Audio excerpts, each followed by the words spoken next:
something else to be passionate about in your life other than hating yourself. Hi guys, what's up? Welcome to my channel, or welcome back to my channel. I hope all of you guys are doing well and taking care of yourself, especially in these times. The world is going to shit. Basically, like 2020 is so funny. This is a bit of a tangent, but like 2020 isn't funny, first of all. But I remember being so excited, like, oh my god, 2020, it's a new decade, and now it's just like, no. Anyways, I hope you guys are taking care of yourselves is the point. Today's video is going to be a topic that I've been wanting to cover for a while. It's a very important topic, namely that of insecurities and how to deal with them, or more specifically how I've dealt with them, and hopefully how I've dealt with them can help you deal with how you deal with them. Yes? So I just want to give a disclaimer right at the beginning here that these are just my experiences. This isn't like an expert opinion or anything. These are just things that have helped me deal with my own insecurities, and I do think that it can help quite a lot of other people deal with their insecurities. So all my tips are not in any specific order. I just kind of like wrote down some tips. So yeah, let's just get going. So my first tip is actually probably the biggest tip, and that is to divert your attention elsewhere. So I think that, you know, when I was the most insecure, probably when I was like 14, 15, 16, I think I was focusing a lot on appearance. Duh, that's obvious, kind of like when you get insecure about your appearance, obviously you're focusing on your appearance, but I think that it's something that we don't give as much credit as we should. So when I say divert attention, I personally, in my experience, I diverted attention inwards into my mind, into philosophy. That's when I started to get into philosophy and thinking about life and like kind of putting things in perspective, and like all my insecurities became really insignificant in the grand scheme of things. I got more into philosophy, psychology, and my inner world, and like just something other than appearance. Now, you of course don't have to do the same thing. Like when I say divert attention, you could divert attention to painting, to some other hobby, to just something that kind of diverts attention from being really caught up in appearance, because I know that it's really easy, and I think one of the reasons why insecurity is so prevalent today is because we live in a society that's very appearance focused with social media, with, you know, you have a lot of people you can compare yourself to as compared to the past, where you just like compared yourself to the neighbor and maybe like an actor or something. What was I getting to?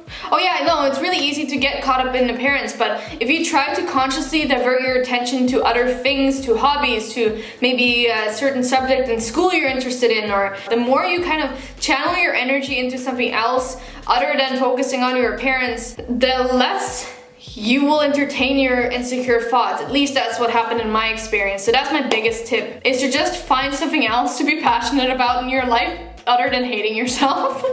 That was basically what I did. So my second tip is to expose yourself. And now I'm not talking about showing some titties. I'm talking about, I mean, if that's something you like, then do that. I ain't judging anyone. But I mean expose your insecurities. Like, okay, this is such a weird example, and I'm gonna get to this later too, but I have this insecurity about this armpit fat hair, and you know, I tell people about it, and I kind of tell it in a joking way because like it's kind of stupid, like, and I care about that, but I have for as long as I can remember, probably starting in puberty when I started, you know, getting my female figure and all of that, I have armpit fat. I just have some extra fat here, and so I would kind of hide. I would put on like t-shirts and not really wear any straps, like strapped like singlets, no, not singlets, that's Norwegian, tank tops. I would kind of just hide it and not show it to the world, and I think that because in doing so you're acknowledging your insecurity. You're like, you exist and I'm gonna behave to try to hide you, and so you're acknowledging that it exists. I don't know how to, it's almost like, and I'm not saying that this is OCD, but when it comes to OCD, what happens is that you have a certain thought and then you perform an action to try to reduce the thought, but the action actually acknowledges that the thought existed to begin with. And so even though this is not at all like OCD, I'm not saying it is OCD, but it's a similar pattern of having this thought about your insecurity, and by hiding it, you're acknowledging that it exists, and so it kind of becomes a cycle where in acting on it existing. You're actually acknowledging that it exists, and so it just kind of highlights that your insecurity exists. I don't know if that made any sense. Maybe that was a weird comparison, but I think that when you try to hide your insecurities, you actually become more insecure because you're like, oh, I have this insecurity and I'm gonna act accordingly. Like, the insecurity owns me. I'm gonna do what my insecurities tell me to do. I don't know if that made sense. But yeah, so wear things that highlight your insecurities. Like, for example, this top. You can see my armpit fat. I'm a fly away with my armpit fat. Eventually you get desensitized to it. I think that's what happens, is you get kind of desensitized to your insecurities. If you realize it's not that scary. It's like, oh shit, like it's not like nothing happened. No one really cares other than me. Like, it's not a big deal. It becomes less of a big deal if you kind of expose yourself, if you expose your insecurities, and also no one can hold it against you if you're like, okay, I have armpit fat. Oh, I'm gonna go fly away with my armpit fat. Like, no one's gonna, like, you can't make fun of my armpit fat now because I'm like, okay, yeah, I know I have armpit fat. I already made fun of myself. I don't know if that's sort of self-deprecating. And the third one, and I kind of alluded to it already, is to laugh at yourself. And so this is basically just laugh at the ridiculousness of your insecurities. Like my armpit fat. Hello? Who cares that I have armpit fat? No one cares. It's literally all in your head. And I know that this almost sounds belittling to say it's all in your head, but no one really pays attention to your insecurities the way you pay attention to your insecurities. So when it comes to insecurities, you know, you've probably heard of other people's insecurities before, and you're like, what? Like, you actually are insecure about that? Like, you don't notice other people's insecurities. And so kind of, I guess, have some humor in it. Have some humor in the fact that, oh, I'm obsessed with my armpit fat somehow, like, even though it's such an insignificant thing. Most insecurities are so insignificant and so ridiculous. Like, I'm sure you have some people have insecurities about, you know, like a mole somewhere, and it's like no one really cares that much. And that almost sounds a little harsh, but it's like, it's almost freeing. For me, it's freeing to think no one really cares about my armpit fat. Why is this video all about my armpit fat? Laugh at yourself. In general in life, I think that's a good trait to have. Like I fucking broke my bed the other day, and I just was like, what the, like, seriously? At first I was a little mad, of course, but then I just kind of laughed at it. I'll insert my story here if I saved it from Instagram. Follow me on Instagram at Mary Christina. So I like to think of every day as an adventure. New things happen every single day. Today, it just happened to be. I'm like that friend that's like laughing before I even told a joke. But I broke my bed today. I impress myself every single day. How? How do I break the bed? Not even doing anything fun. I ain't got no action in that department. But I just sat down too hard on my bed and it broke. So tip number 4 is to find a sport or an exercise that you love. Now you might think, oh, she's like telling me to like lose weight or change my body to feel secure, and it's like, no, that's not really the point of this point. The point of this point is to find something that helps you look at your body a different way. So for me, that's pole dancing. It's really helped me reframe my relationship with my body to the point where now I look at my body for what it can do rather than how it looks. Even though I just happen to be getting a better body at the same time and exercising at the same time. But I recommend you find some sort of physical exercise that you love that helps you rebuild a relationship with your body to where you kind of look at your body as like, wow, my body can do this, or like, I guess kind of gets a little bit of a playful relationship with your body where you're like, you kind of set little goals, and like, this could be lifting weights or it could be a sport. Like for me, it's pole dancing. It could be dancing. I think dancing is a particularly good and playful thing to do where you kind of learn to love your body in a really almost poetic way, especially in dancing. It's like reminding your body that you're alive. Oh my god, why am I getting like almost emotional? For me, pole dancing reminds me of what my body can do rather than what it looks like. But then also just on a general basis, even just regular exercising, it just literally gives you happy hormones, or is it hormones or like endorphins? I'm so bad. I'm not the best at biology, but it literally also, exercise just makes you happier. Like I don't mean this point at all as like, oh, you should lose weight or you should like alter your body to feel more secure, because that is a vicious cycle. If you try to diminish your insecurity just by altering your body, I think that's a really slippery slope to, and maybe I'm going from A to Z here, but a slippery slope to an eating disorder or some sort of disordered view of your body if you're, yeah, anyways. So number 5, can I count?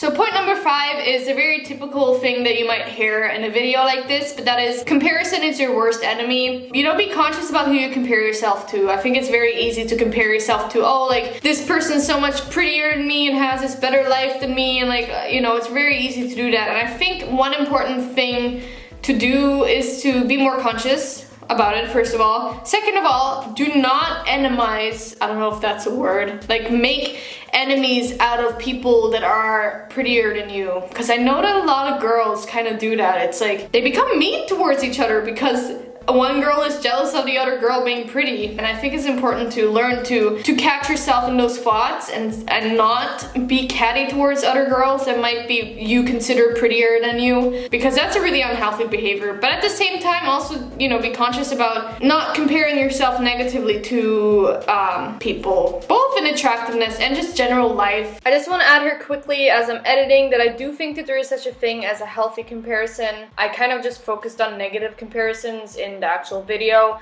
but I think there's such a thing as comparing yourself to people who you can actually strive to be like in a positive way that would affect you in a good way, such as I like to compare myself to really good pole dancers, and it inspires me to become a good pole dancer. I guess just be more conscious about the comparisons that you make and how they affect you mentally. So point number 6 is realize that people don't see a static version of yourself. By that I mean that basically, you know how sometimes you'll take pictures or someone will take a picture of you and then you see the picture back and you're like, holy f***, is that what I actually look like?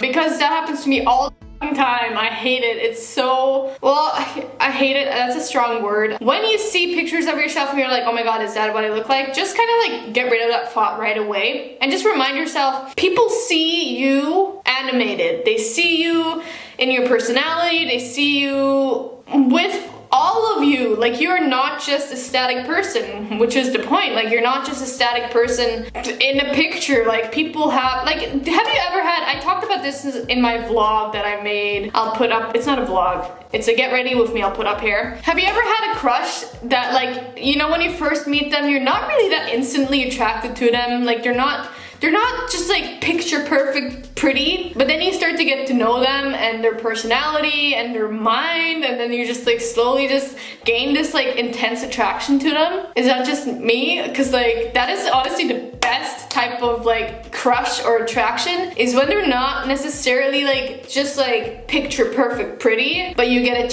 attracted to them for their personality and their mind. So I guess that is a really important reminder, is that people don't see you as a static person, the person that you might see in an ugly picture of you. Like, people see you in all of your you-ness. Whatever that means. I think it's a very fun thing to think about. Like, I kind of talked about this in my vlog, like I said, but I want to make a whole video on this. I think the craziest thing to think about is the fact that there's a different version of you in every single person's mind. Every single person you meet knows a different version of you. Like, I don't know, that's fun. It's just like crazy to think about. Let me know if you guys want to see a video about that. I think it's really interesting. Like, it's really crazy. It actually trips me out. Like, I'm almost having an existential crisis just thinking about it. Like, it's because everyone's version of you is based off of their own experiences, also how you acted in the moment that they met you, and like what you were wearing, like the hair color. Like, just recently I started wearing purple hair, and so everyone that's met me now looks at me as a person with purple hair, but I never used to be the person with purple hair. Anyways, I'm going off on a tangent. So my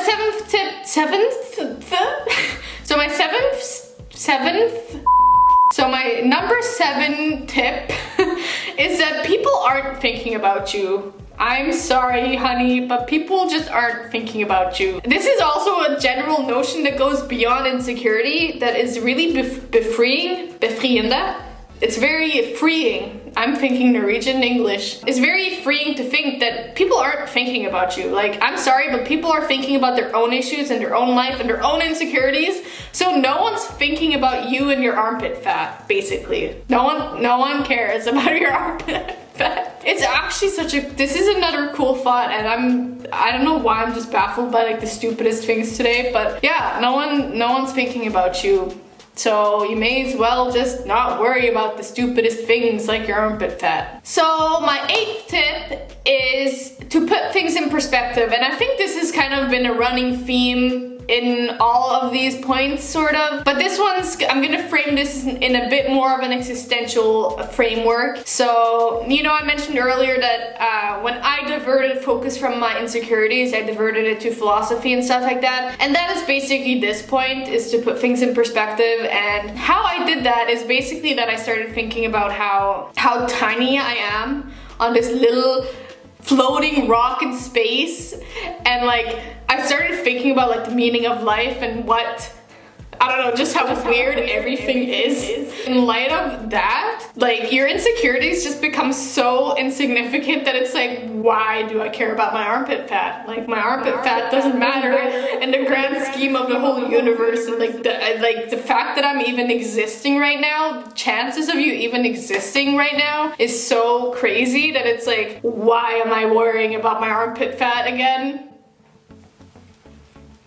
You know, I just encourage you to think about those things. I'll link some videos in the description bar below that kind of triggered this kind of thinking. Like there's the video called What is Reality, with a bunch of clips from Joe Rogan, and there's a Pale Blue Dot by Carl Sagan. Is it Carl Sagan? I don't know, he's like a physicist. And yeah, there's a bunch of videos that kind of trigger more thinking outside of the box. And I know it's super cheesy and like all of that, but believe me, it can really help you get out of that sort of mindset to just start thinking about like how tiny you are compared to everything, and how amazing and weird it is that you even exist in the first place. I'm also gonna link a video on the chances of you even existing, if I can find a video. Like it's something like really small. So I think I'm gonna end it there. I hope you guys enjoyed this video and that it helps you guys cope with your own insecurities. If you did like this video, please like it, subscribe to my channel, consider following me on Instagram at Mara Christina, and maybe even share this video if you want. At the end here, I just want to remind you guys to always be the light you guys want to see in the world.